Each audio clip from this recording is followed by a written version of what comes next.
Hello, this is Dr. Grande. Today the question is, what is binge eating disorder? Now with binge eating disorder, we see these discrete episodes we refer to as binge eating episodes. And there are periods of time where someone overeats, where more consumption occurs than you would see with most people under similar circumstances. There's a sense by a person who has this disorder that they don't have control, they lack control over the eating.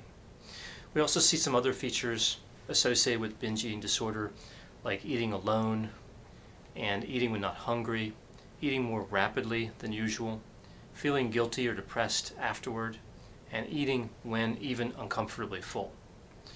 Marked distress occurs during one of these binge eating episodes.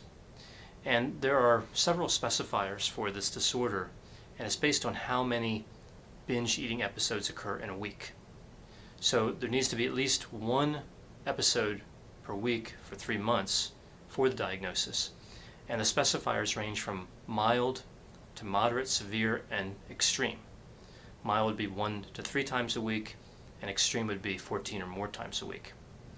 Also with binge eating disorder, we don't see any type of compensatory behaviors.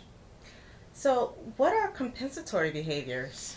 So compensatory behaviors would be an attempt to compensate for the overeating. We typically see this expressed as inducing vomiting, overuse or misuse of laxatives, excessive exercise, or some other means to compensate for the eating. And we usually think of this more with bulimia nervosa and not something that's associated with binge eating disorder. When does binge eating disorder typically start, and who is most likely to get it? The onset of this disorder is usually in the 20s or 30s. And in terms of who gets it, around 3.5% of women have this disorder and about 2% of men. Are people that have it obese?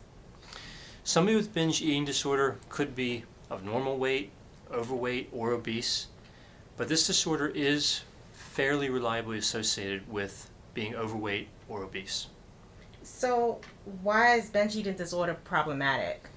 Well, other than the marked distress caused during the episodes and other obvious problems of having these symptoms, there's other functional consequences that we see related to this disorder, like difficulty socializing, having to adjust socialization, decrease in quality of life, decrease in life satisfaction, and healthcare utilization increases for somebody with this disorder.